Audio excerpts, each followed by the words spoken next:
हम लोग पहले अभी फाइनेंशियल अकाउंटिंग कर लेते हैं। कॉस्ट के जो कॉन्ट्रैक्ट कॉस्टिंग के 2 से 3 मेथड बचा वो हम लोग बाद में करेंगे, ठीक है। पहले फाइनेंस मॉर्निंग के सेशन में हम लोग कवर कर लेते हैं यहाँ पर, क्योंकि फाइनेंस आपका बहुत ही इंपॉर्टेंस है और उसमें आपको सम भी आना चाहिए, साथ में कॉन्फिडेंस भी आना चाहिए कि आप उसको कर पाओगे, क्योंकि फर्स्ट पेपर आपका फाइनेंस से है। फाइनेंस के लिए आपका खुद का एक स्ट्रेटजी होना चाहिए कि आपके पास 20 मार्क के ऑब्जेक्टिव और 20 मार्क की थियरी आपको पढ़ के ही रखना है, किसी भी कंडीशन में उसको छोड़ना नहीं है।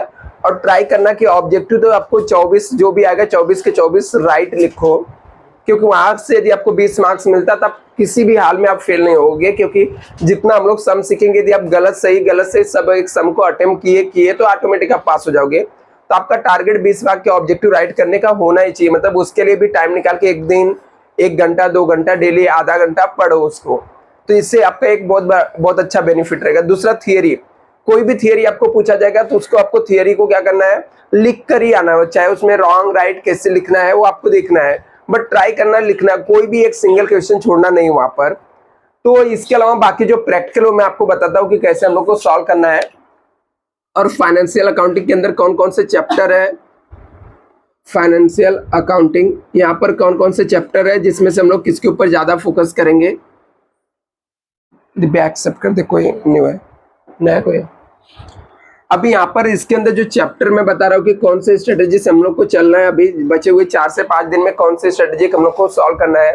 तो यहाँ पर हम लोग सबसे पहले चैप्टर हम लोग ट्राई करेंगे फॉरेन करेंसी कवर करने का। ये जो फॉरेन करेंसी चैप्टर है ये आपके एग्जाम में 20 मार्क का आएगा, या तो वो 20 मार्क का एक ही सम दे देगा या 10 मार्क के 2 सम देंगे, बट कंफर्म 20 मार्क का ये चैप्टर आता है, हर बार 20 मार्क के यहाँ से सम पूछे जाते हैं। अभी इसके अंदर आपको क्या क्या सीखना है, तो यहाँ पर हम लोग को 2 चीजें सीखनी है, जनरल एंट्री सीखने हैं और लेजर सीखने हैं। लेजर में एक एफईएफ अकाउंट होता है और कभी कभी एक सामने वाली जो पार्टीज रहता है वो पार्टी का लेजर बनाने के लिए बोला जाता है, पार्टी लेजर बनाने के लिए बोला जाता है। ये 2 चीजें यहाँ पर पूछा जाता है। अभी इसके अंदर यदि मैं मेथड्स की बात करूं तो 2 चीज होता है यहाँ पर, एक इंपोर्ट होता है और एक एक्सपोर्ट होता है, मतलब 2 टाइप्स के सम यहाँ पर होते हैं, मतलब एक्सपोर्ट और इंपोर्ट 2 टाइप के सम आपने कर लिया और वो दोनों टाइप में आपने जनरल एंट्री और लेजर सीख लिया तो आपको एग्जाम में समझ आने का आ जाएगा। यहाँ पर ये चैप्टर आपको आ जाएगा, 20 मार्क्स आपका यहाँ पर कवर होता है। ये जनरल एंट्री से थोड़ा सा लॉजिकली रहता है। जनरल एंट्री यदि आपको 11-12 का जनरल एंट्री आता है तो ये आ जाएगा, कोई बड़ी बात है। नहीं आता तो भी हम लोग को सीखना है, ये मतलब कोई ऑप्शनल नहीं है यहाँ पर ये चैप्टर। यही चैप्टर है जो कंफर्म आपको 20 मार्क्स देगा, जहां से आपको एकदम कॉन्फिडेंस से आपको पास होने का चांसेस बढ़ जाएगा। और दूसरा चैप्टर, इसके बाद के जो चैप्टर रहेंगे वो एडिशन में जाएंगे, हमारे मार्क्स एडिशन करते जाएंगे। तो इसमें हमारा दूसरा चैप्टर हम लोग पढ़ेंगे under writer of shares. Under writer of shares से पहले हम लोग लिक्विडेशन पढ़ लेंगे, क्योंकि ये भी चैप्टर अच्छा है, लिक्विडेशन ऑफ कंपनी। इसके अंदर भी एक थोड़ा फॉर्मेट बेस्ड चैप्टर है, फॉर्मेट बेस्ड चैप्टर है। इसका फॉर्मेट इस तरीके से कुछ होता है,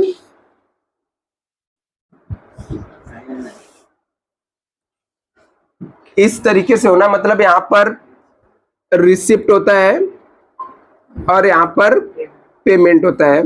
मतलब लिक्विडेशन का मतलब होता है कंपनी बंद होती है तो उसके जो भी एसेट्स रहते हैं वो एसेट्स को यहाँ पर हम लोग लिखते हैं, एसेट्स को बेचते हैं, पैसा आता है और उस पैसे से इस साइड में जितने भी हमारे लायबिलिटीज होते हैं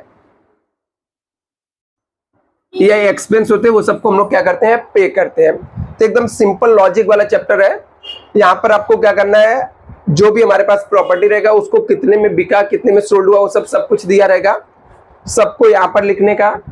और कैसे पेमेंट करना, वो एक स्टेप होता है, एक ऑर्डर होता है कि मतलब पहले इस लायबिलिटीज को पे करने का, उसके बाद इस लायबिलिटीज ऐसे ऐसे पे करना। तो जब मैं आपको ये चैप्टर सिखाने आऊंगा तो बताऊंगा, ठीक है।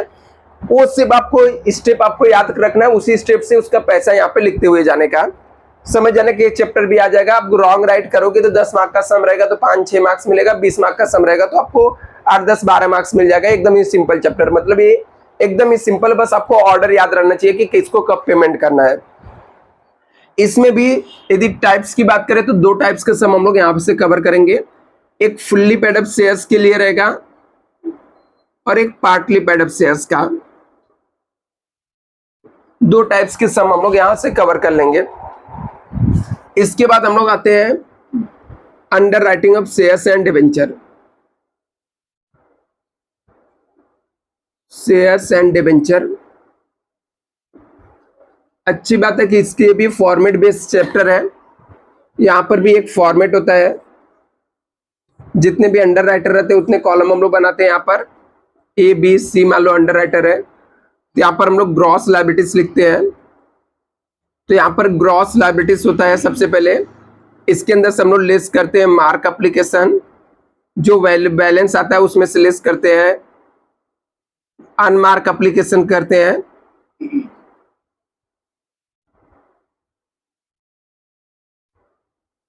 अनमार्क एप्लीकेशन लिस्ट करते हैं। इसके बाद हमारा नेट लायबिलिटीज आता है। हाँ, इसके अंदर भी मेथड्स होते हैं, फॉर्म अंडर राइटिंग करके आता है,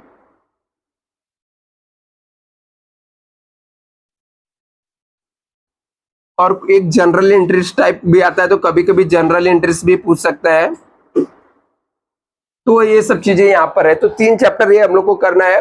ये जो रहेगा एग्जाम में 10 मार्क इसका मिनिमम पकड़ के चलो, इसका भी मिनिमम 10 मार्क पकड़ के चलो। हो सकता है ये 20 मार्क्स के भी आ सकते हैं चैप्टर, कहीं कहीं कभी कभी किसी किसी ईयर में 20-20 मार्क के भी पूछे गए। बट हम लोग एकदम लोएस्ट और मिनिमम मार्क्स पकड़ के चल रहे कि 20 मार्क्स यहाँ से है, 20 मार्क्स ये दोनों चैप्टर मिला के मतलब 40 मार्क्स। अभी भी 20 मार्क के सम हमारे बाकी, यदि हम लोग रिस्क पे मतलब बोलते हैं कि यहाँ पर यदि हम लोग कंफर्म में जाते हैं, हो सकता है इसमें से कोई चैप्टर का आपको 20 मार्क के भी सम आ सकते हैं, बट मैं अभी तक उसको साइड में रखता हूँ। तो बाकी के जो 20 मार्क्स रहेंगे वो आपका liquidation of company, sorry LLP और अमालगमेशन है, ठीक है। तो एलएलपी या अमालगमेशन में से हम लोग पकड़ के चलते हैं, क्योंकि उसके सम जो रहते हैं उस चैप्टर के 20-20 मार्क के आते हैं, छोटे सम आते नहीं है, कभी कभी आते हैं 10-10 मार्क के भी सम उसके भी आते हैं। तो पहले ये दोनों कॉपी कर लो आप लोग, तो फिर मैं आपको बताता हूँ वो चैप्टर में कौन कौन से मेथड से क्या है। तो फिर हम लोग एक चैप्टर से स्टार्ट करते हैं। यहाँ पर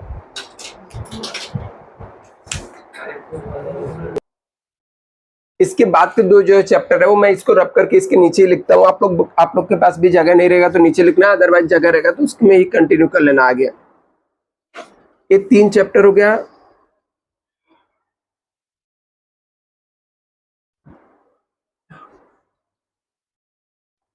इसके अलावा एक चैप्टर आपका है अमालगमेशन ऑफ कंपनी। ये आपको एग्जाम में 20 मार्क का आता है, मतलब इसका या तो 20 मार्क का एक ही सम आ जाएगा या 10 मार्क्स के 2 छोटे छोटे सम आ जाएंगे। इसके अंदर 2 कंपनियां होती है, एक को हम लोग ओल्ड कंपनी बोलते हैं, एक को न्यू कंपनी बोलते हैं।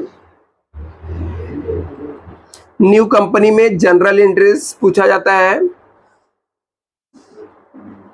और बैलेंस शीट पूछा जाता है। ओल्ड कंपनी में लेजर पूछा जाता है, और ये सब के लिए एक परचेज कंसिडरेशन आपको निकालना होता है। परचेज कंसिडरेशन, इसके भी हम लोग सम सीखेंगे, ठीक है। चैप्टर तो इसे बोला जाता है बहुत डिफिकल्ट, बहुत लेंदी है, बट हम लोग को कुछ ऐसे चीजें जहां पर आप मार्क्स ले सकते हो, क्योंकि कभी कभी अमालगमेशन के ऑप्शन में अमालगमेशन ही पूछ लेता है, तो आप ये चैप्टर को छोड़ के नहीं जा सकते हो। तो ये चैप्टर को हम लोग को क्या करना है, इसके चैप्टर तो हम लोग करेंगे, बट उसमें से लेजर में कितना पोस्टिंग करके आप कर सकते हो, कैसे आप लोग को उसमें ज्यादा जहां पर प्रॉब्लम नहीं आ सकता है, ऐसे जो पार्ट्स है वो चीज को हम लोग कवर करेंगे। यहाँ पर जनरल एंट्री में जो फिक्स एंट्री है वो आपको लिख के दे दूंगा, उसमें कैसे अमाउंट फिलअप करना है वो भी मैं आपको सिखा दूंगा। तो यहाँ पर मोस्टली रॉन्ग क्या होता है, कभी कभी पीसी रॉन्ग हो जाता है। बाकी सिखाने के मैं चैप्टर सिखा सकता हूँ इजीली, एकदम इजी सिंपल वे है, डिफिकल्ट नहीं है चैप्टर को, मैं ये नहीं मानता कि डिफिकल्ट है। ये चैप्टर सिर्फ लेंदी है। लेंदी मतलब इन सेंस आपको दोनों कंपनी पूछ रहा था, पहले परचेस कंसिडरेशन निकालना पड़ेगा, फिर ओल्ड कंपनी के जितने लेजर वो बनाने पड़ेंगे, फिर न्यू कंपनी की जनरल एंट्री, फिर उसके बैलेंस शीट बनाने पड़ेंगे यदि पूछा तो। इतना भी पूछा जाता है इस चैप्टर में। इसके अलावा आता है यहाँ पर दूसरा चैप्टर है LLP limited liabilities of partnership, इसके भी दो पार्ट्स होते हैं, इनकम स्टेटमेंट होता है और एक बैलेंस शीट होता है।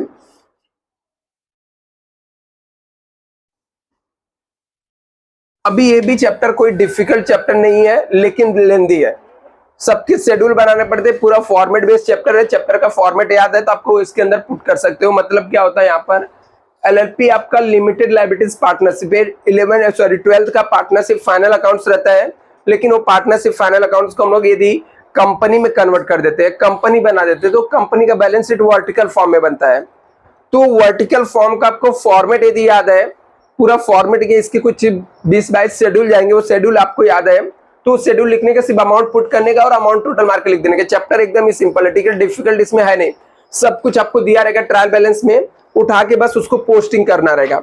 लेकिन वो कौन सा आइटम किसके अंदर पोस्टिंग करना है वो आपको याद रखना पड़ेगा। मतलब कौन सा आइटम किसके अंदर जाएगा वो तो मैं बता दूंगा कि इसके अंदर ये लॉजिक से इसके अंदर ये जाएगा, लेकिन वो जो उसके हेडिंग रहते हैं वो हेडिंग आपको क्या करना पड़ेगा, याद करना पड़ेगा।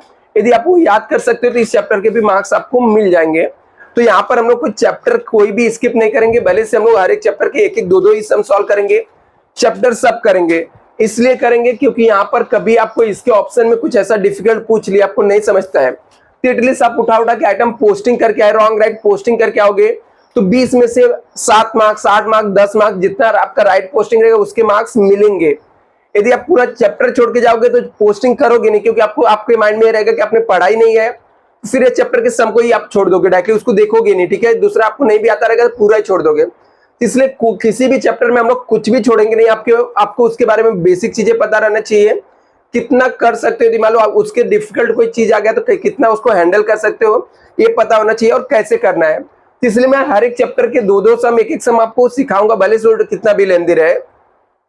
इनकेस आपको कहीं लगता है कि आप फंसोगे तो ये सब चीजें उठा के वहां पे पोस्टिंग करके लिखोगे तो कुछ ना कुछ मार्क्स आपको मिलेगा। 0 मिलने की बजाय 5 मार्क्स, 10 मार्क्स, जो जितना राइट कर सकता है उतना मार्क्स उसको मिलेगा।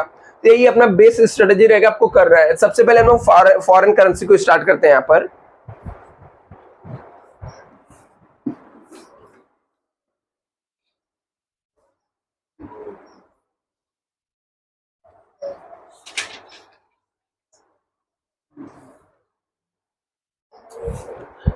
अभी यहाँ पे देखना है, फॉरेन करेंसी में दो चीजें याद रखना।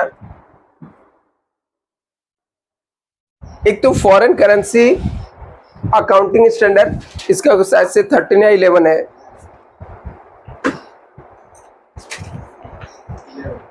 11 है ना। फॉरेन करेंसी अकाउंटिंग स्टैंडर्ड 11 के अंदर आता है। एक मिनट में कंफर्म बताता हूँ।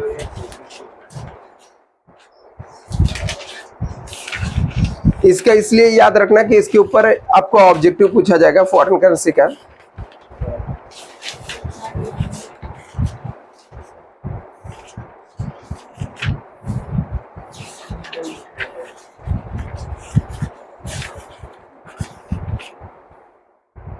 हाँ, अकाउंटिंग स्टैंडर्ड जो रहता है फॉरेन का, जो फॉरेन करेंसी है वो अकाउंटिंग स्टैंडर्ड 11 के अंदर आता है, ठीक है। तो आपको FA अकाउंटिंग स्टैंडर्ड 11 यदि दिया रहेगा तो उसको मैच द कॉलम या ट्रू फॉल्स या कुछ भी आपको पूछेगा, ये कंफर्म ऑब्जेक्टिव आएगा, तो समझ जाने का अकाउंटिंग स्टैंडर्ड 11 क्या रहता है, फॉरेन करेंसी के लिए होता है। अब ये फॉरेन करेंसी क्या है, फॉरेन करेंसी है कि हम लोग का जो भी ट्रांजेक्शन रहता है, यदि हम लोग फॉरेन से रिलेटेड डील करते हैं, ठीक है, किसी दूसरे कंट्री में हम लोग डील करते हैं, तो वहां पर इंडियन करेंसी नहीं चलता। मतलब मान लो मुझे कोई सामान खरीदना बेचना है, मैं इंडिया के बाहर खरीदता बेचता हूं, तो वहां पर मैं इंडियन रुपीस में डील नहीं कर सकता, मतलब इंडियन रुपीस में मैं वहां पे खरीद बेच नहीं सकता।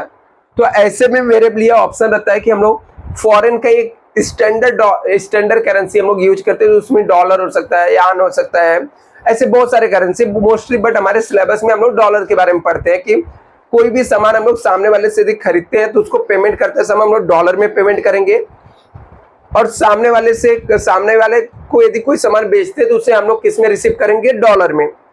बट प्रॉब्लम क्या होता है, ये जो डॉलर का प्राइस रहता है ना वो फ्लैक्चुएट होते रहता है, मतलब कभी अप होता है कभी डाउन होता है। डॉलर के कंपेयर में रुपीस का जो प्राइस रहता है ना वो फ्लैक्चुएट होता है। जैसे डॉलर का प्राइस तो $1 फिक्स हो गया, तो आज इंडियन रुपीस जो है INR वो 82 चल रहा है, तो कल को हो सकता है वो 83 भी चले और 80 भी चले। मतलब इसके डॉलर जो रहते हैं टाइम टू टाइम फ्लैक्चुएट होते रहते हैं इंडियन रुपीस का। तो फ्लैक्चुएट होने की वजह से ना जो इंडियन मतलब जो इंडिया में बैठ के अपना बिजनेस कर रहा है, चाहे वो बायर सेल कर रहा है, तो उसको कभी कभी इसमें प्रॉफिट होता है, कभी कभी क्या होता है लॉस होता है। कि मतलब कोई सामान मान लो मैंने किसी पर्सन से $1 में आज के दिन खरीदा, उसका प्राइस इस समय 82 चल रहा था, और मैं इसको 1 महीने बाद यदि पेमेंट करने जा रहा हूँ, 1 मंथ बाद मैं उसको पेमेंट करने जा रहा हूँ, तो $1 का 82 रुपीज नहीं पेमेंट करना पड़ेगा मुझे, तो सामने वाले को $1 देना है ना। तो मैं जब जाके इंडियन बैंक से मैं $1 खरीदने जाऊंगा, तो उसमें उसका $1 का प्राइस जो चलता रहेगा वो पेमेंट करना पड़ेगा। जैसे $1 का प्राइस मान लो मुझे 85 हो गया, मैं जाके बैंक को 85 रुपीज दूंगा तो मुझे जाके $1 मिलेगा। तो इसमें मेरा खुद का क्या होगा नुकसान होता है, ₹2 का क्या हो गया लॉस हो गया। और कभी कभी कम हो गया तो मेरा क्या होता है फायदा होता है। तो फ्लैक्चुएट होने से जो फायदा नुकसान होता है उसके लिए एक अकाउंट हम लोग ओपन करते हैं, उसका नाम रहता है FEF, मतलब फॉरेन एक्सचेंज फ्लैक्चुएशन अकाउंट हम लोग को ओपन करना पड़ता है। और एक कोई भी प्रॉफिट या लॉस होता है तो इसी अकाउंट्स में हम लोग क्या करते हैं ट्रांसफर करते हैं। तो इसमें जनरल एंट्री कैसे पास होगा वो भी मैं आपको बता देता हूं। बेसिक एक दो छोटा सा रूल लिख के दे देता हूं यहां पर।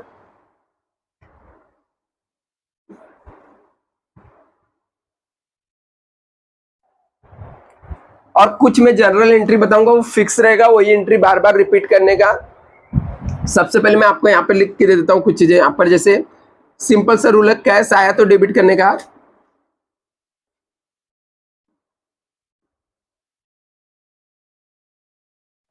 और कैश गया तो क्या करने का।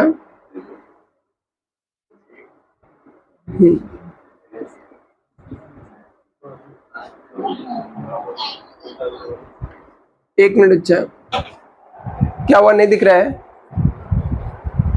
नहीं, वो आधा दिख रहा आधा नहीं दिख रहा है। ऊपर चाहिए, राइट साइड में चाहिए। अभी कवर हुआ। ये यहाँ पे देखना बच्चा, रूल क्या बोलता है यहाँ पर, कैश आया तो डेबिट करने का, कैश गया तो क्रेडिट करने का। इसके अलावा हमारा रूल रहता है यहाँ पर इस टॉपिक में, कोई भी लॉस हुआ या एक्सपेंस हुआ, लॉस हुआ या क्या हुआ एक्सपेंस हुआ, तो FEF अकाउंट को डेबिट करने का, FEF अकाउंट्स को डेबिट करने का।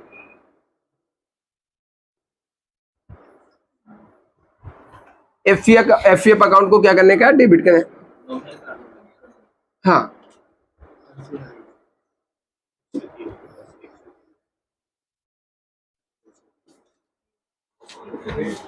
और इस टॉपिक में कोई भी प्रॉफिट या गेन हुआ,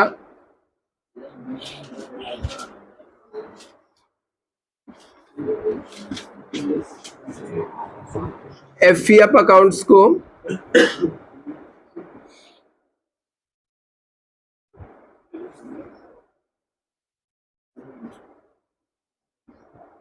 क्रेडिट करने का।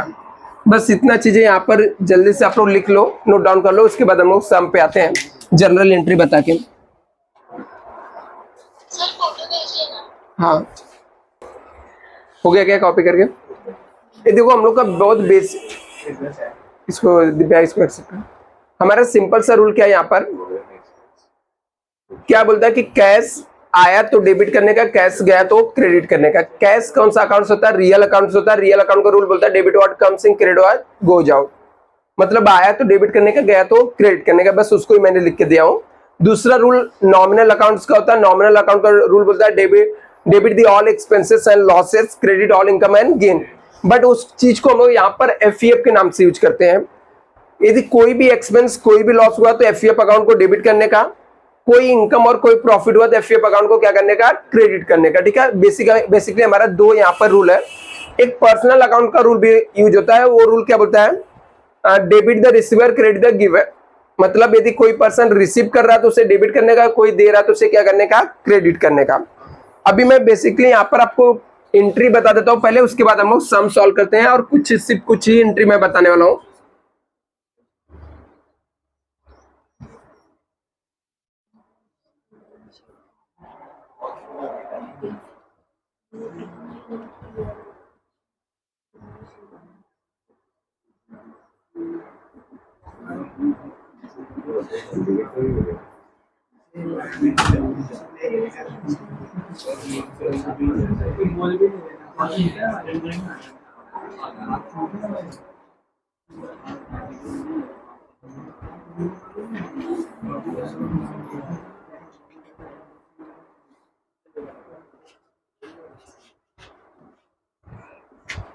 देखो यहाँ पर सेलर और परचेसर में दोनों की बुक में एंट्री बताता हूँ और इसी दोनों की बुक में आपको एंट्री पूछा भी जाता है। तो सबसे पहले हम लोग यहाँ पर in the books of importer की बुक में एंट्री हम लोग देखते हैं। तो पहला एंट्री आपका 100% हमेशा यही आएगा, इसको उठा के लिख देने का। यदि इंपोर्टर की बुक में मतलब जिसने इंपोर्ट किया है, इंपोर्ट वाला एंट्री पूछा, तो इंपोर्ट गुड्स का जो एंट्री रहेगा फिक्स यही एंट्री है, रट्टा मार लेने का, यही लिखने का, ठीक है।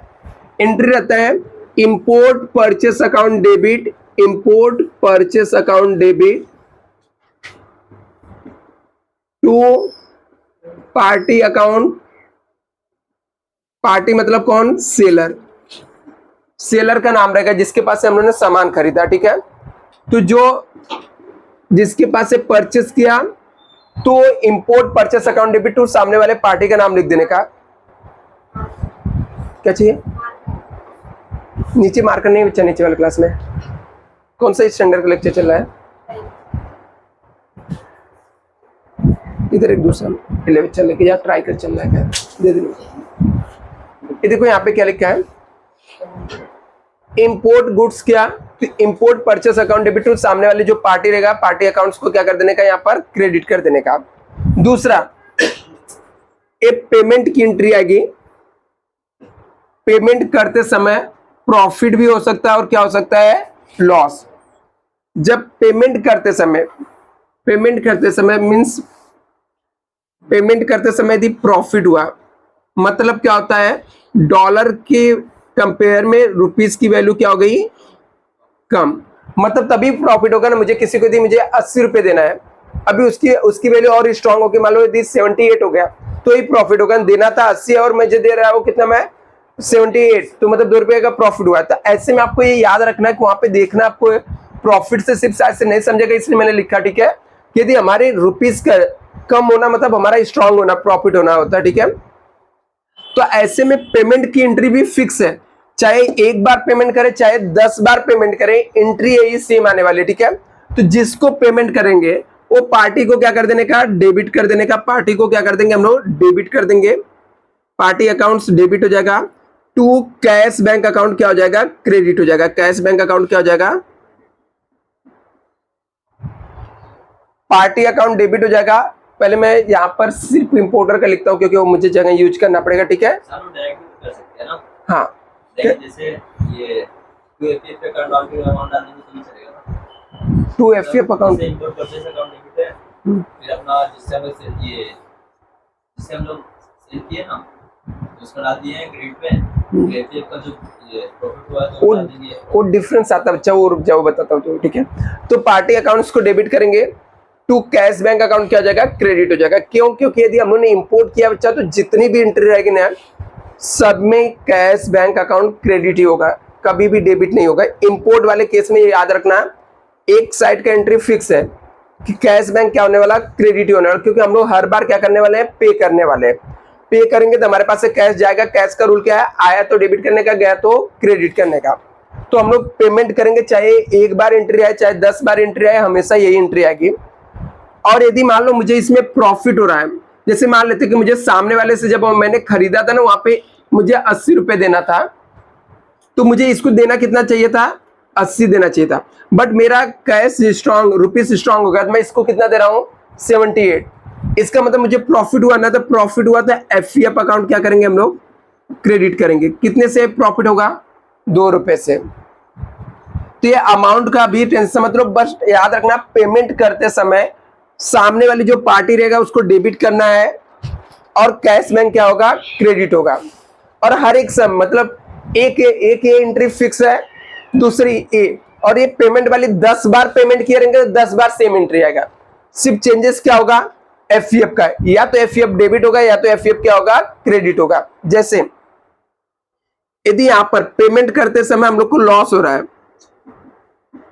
रहा है, मतलब डॉलर के कंपेयर में वैल्यू क्या हो गया, डॉलर का स्ट्रांग हो गया और हम लोग को क्या हो रहा है, लॉस हो रहा है। तो पेमेंट तो कर रहा हूं, तो जब तक पेमेंट नहीं किया था पार्टी को मैंने क्रेडिट करके रखा था, जब पेमेंट करेंगे तो पार्टी अकाउंट क्या हो जाएगा, डेबिट हो जाएगा और हमारे पास से कैश जाएगा, कैश बैंक अकाउंट क्या हो जाएगा, क्रेडिट हो जाएगा।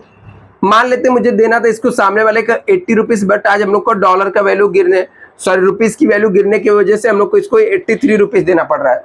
तो मुझे लॉस हो रहा है 3 रुपए का, लॉस हुआ यहाँ पर, तो एफईएफ अकाउंट को हम लोग क्या कर देंगे, डेबिट करेंगे। कितने से लॉस हो रहा है, 3 रुपए से। ये जो पार्टी है कैश बैंक, ये तो हमेशा फिक्स रहेगा, ठीक है, मतलब ये फर्स्ट एंट्री और ये party account debit to cash bank ये फिक्स है, ठीक है। यदि इंपोर्ट किया तो कंफर्म एंट्री आएगा, चाहे 5 बार पेमेंट किया तो 5 बार आएगा, सिर्फ चेंजेस किसमें होगा, ये एफईएफ में। प्रॉफिट हुआ तो एफईएफ को क्रेडिट कर देना, लॉस हो गया तो एफईएफ अकाउंट को डेबिट कर देना। इसके अलावा इसके अंदर 2 एंट्री और आएगी, ठीक है, और वो 2 एंट्री के बाद समझ जाने का टोटल 5 एंट्री में आपको इंपोर्ट वाले का कैसा भी सम आएगा आप सॉल्व कर सकते हो। वो 2 एंट्री कौन सी, वो भी मैं आपको बता देता हूं। तो ये 2 एंट्री पहले देख लो, इसके बाद हम लोग एक्सपोर्ट वाले का देखते हैं। मैं इधर पे लिखता हूं 3, फोर्थ एंट्री एक आ जाएगा वैल्यूएशन करने का, valuation at closing day. Closing वाले डे को हम लोग वैल्यूएशन करते हैं। वैल्यूएशन करेंगे क्लोजिंग। वैल्यूएशन का मतलब होता है कि यदि मैंने सामने वाले को पे नहीं किया हूं, अभी तक पे नहीं किया हूं, मतलब पूरा हमारा एक डेट को अकाउंट क्लोज होता है, तो कौन से डे को रहेगा, क्लोजिंग डे को। कौन से डे को, क्लोजिंग डे। और क्लोजिंग की डे क्या था, 31 मार्च। यदि मैंने क्लोजिंग वाले डे को, ठीक है, क्लोजिंग वाले डे को अभी तक मेरा पूरा अकाउंट सेटल नहीं हुआ इस साल का, अगली साल में जा रहा है, तो हम लोग उस डेट को अकाउंट क्लोज करते समय हम लोग देखते हैं कि यदि जो अमाउंट मुझे पे करना था सामने वाले को, यदि वो इस साल में पे कर देते तो प्रॉफिट होता है या लॉस होता है। तो यहाँ पे 2 चीज हो सकता है, या तो प्रॉफिट हो सकता है या लॉस हो सकता है। तो यदि हम लोग का ड्यू बैलेंस जो रहेगा, यदि लॉस हुआ, क्या हुआ, लॉस हो रहा है, तो एफईएफ अकाउंट डेबिट हो जाएगा, एफईएफ अकाउंट डेबिट टू सामने वाली जो पार्टी रहेगा उसे हम लोग क्या कर देंगे, क्रेडिट कर देंगे, यदि लॉस हो रहा है तो। और इसी में यदि हम लोग को प्रॉफिट हो रहा है तो उल्टा एंट्री हो जाएगा, पार्टी अकाउंट को हम लोग डेबिट कर देंगे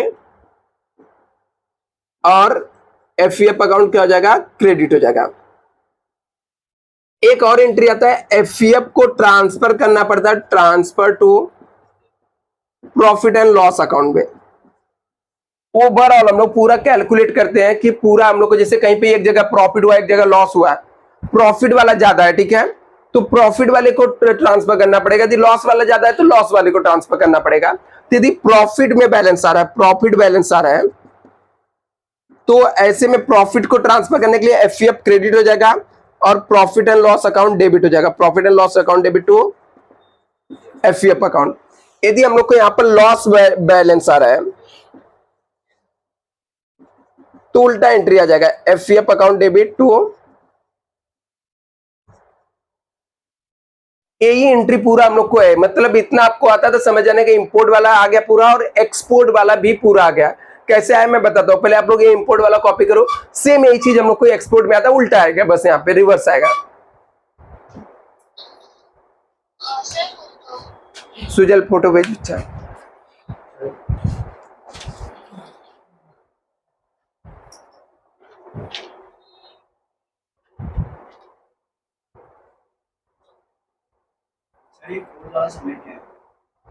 ये वाला देखो। अच्छा, हम लोग ड्यू डेट को वैल्यूएशन करते हैं। ड्यू डेट मतलब जैसे 31 मार्च का क्लोजिंग है ना, तो उस दिन चेक करते हैं कि हमारा पेमेंट करना जितना बाकी है उस दिन के डॉलर के हिसाब से क्या चल रहा है वैल्यू, ठीक है। उस दिन यदि डॉलर में हमारा लॉस दिखाएगा तो हम लोग एफईएफ अकाउंट को डेबिट कर देंगे और सामने वाले पार्टी को क्रेडिट कर देंगे।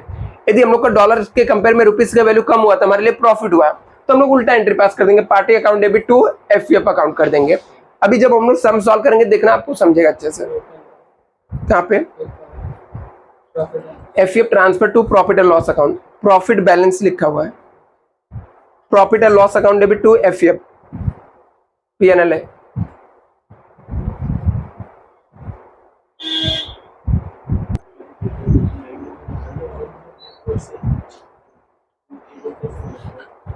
अभी देखो सेलर्स वाले के लिए क्या एंट्री बनेगा, सिर्फ यदि मान लो आपको, आप एक्सपोर्टर हो, मतलब आप एक्सपोर्ट करने वाला, गुड्स बेचने वाला पर्सन हो, तो आपके लिए ये सब एंट्री क्या हो जाएगी, रिवर्स हो जाएगी। सबसे पहले जब हम लोग एक्सपोर्ट गुड्स करेंगे तो एक्सपोर्ट गुड्स का भी एंट्री फिक्स है, जैसे इंपोर्ट वाले में इंपोर्ट वाले की एंट्री फिक्स है, वैसे एक्सपोर्ट वाले में एक्सपोर्ट की एंट्री फिक्स है।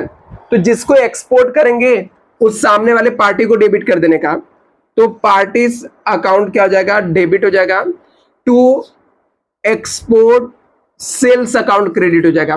एक्सपोर्ट को हम लोग सेल्स बोलते हैं, इंपोर्ट को परचेस बोलते हैं। इंपोर्ट वाले में import purchase account debit to party account होता है, इसमें एक्सपोर्ट वाले में उल्टा हो जाता है, party account debit to export sales account. इसके अलावा यहां पर मुझे पेमेंट करना पड़ता है, जब इंपोर्ट करते तो पेमेंट करना पड़ता है, एक बार 10 बार में सामने वाले को पेमेंट करके खत्म करना पड़ता है, इंस्टॉलमेंट। इंपोर्ट वाले में पेमेंट रिसीव होता है, यहां पर पेमेंट क्या होता है, रिसीव होता है।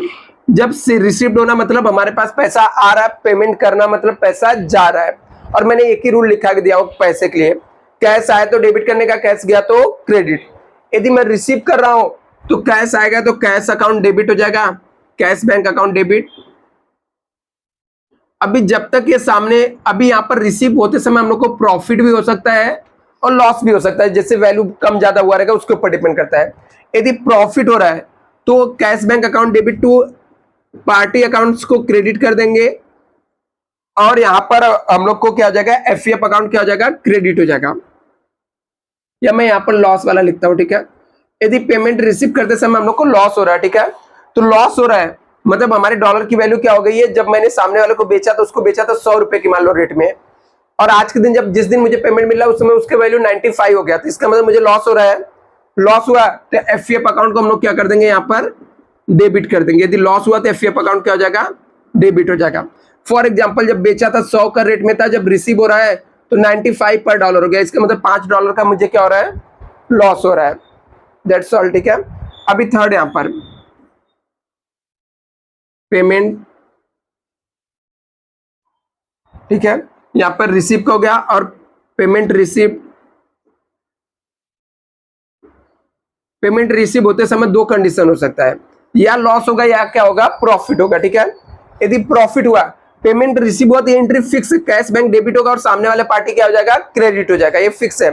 जैसे इसमें पेमेंट करते समय फिक्स था, party account debit to cash bank क्या होगा, क्रेडिट होगा। याद रखना, दो एंट्री याद करोगे तो आपका उस सम का 5 से 6 एंट्री राइट होगा। मतलब इसमें जो टाइप्स ऑफ एंट्री, क्योंकि पेमेंट एक बार नहीं, चाहे वो लॉस में पेमेंट करे चाहे प्रॉफिट में, सिर्फ उतना ही चेंजेस होगा, हमेशा के लिए चीज फिक्स रहेगा, party account debit to cash bank, cash bank. इसमें से मैंने लिखा है, इसमें से या तो आपको लॉस वाला देगा या प्रॉफिट वाला, मतलब दोनों साथ में नहीं देगा, दोनों में से एक आएगा। ऐसे ये दोनों में से एक आएगा, तो आपको मतलब टोटल मिला के 4 से 5 एंट्री याद रखना है, ये चैप्टर आपको आ जाएगा। और उसका ही यदि ये समझ गया तो इसका रिवर्स इसमें होता है, ठीक है। एक्सपोर्ट वाले में यहाँ पे क्या होता है, पेमेंट रिसीव हुआ प्रॉफिट में तो कैश बैंक अकाउंट डेबिट हो जाएगा, टू पार्टी अकाउंट्स क्रेडिट हो जाएगा, और एफईएफ अकाउंट भी क्या हो जाएगा, क्रेडिट हो जाएगा, क्योंकि प्रॉफिट हुआ तो एफईएफ अकाउंट क्या हो जाएगा, क्रेडिट हो जाएगा।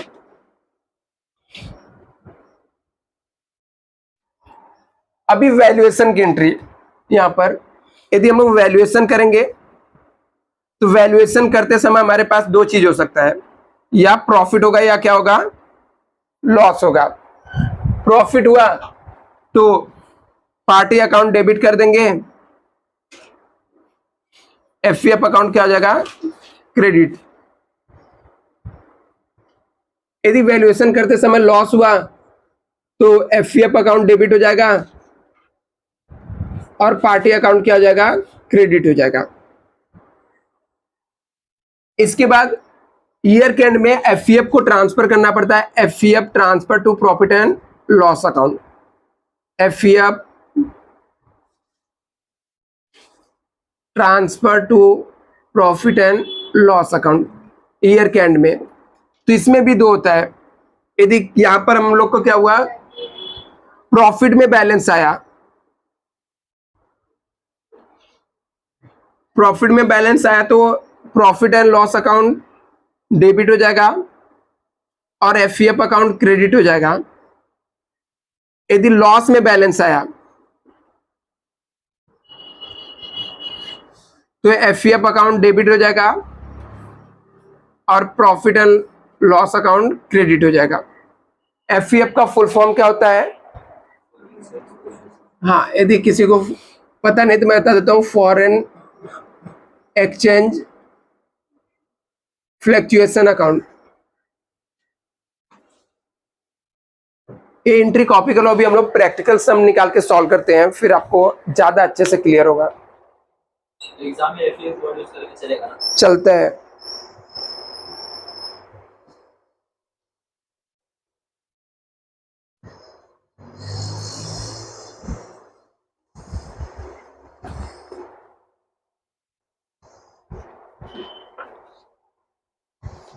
सर फोटो सुजल फोटो में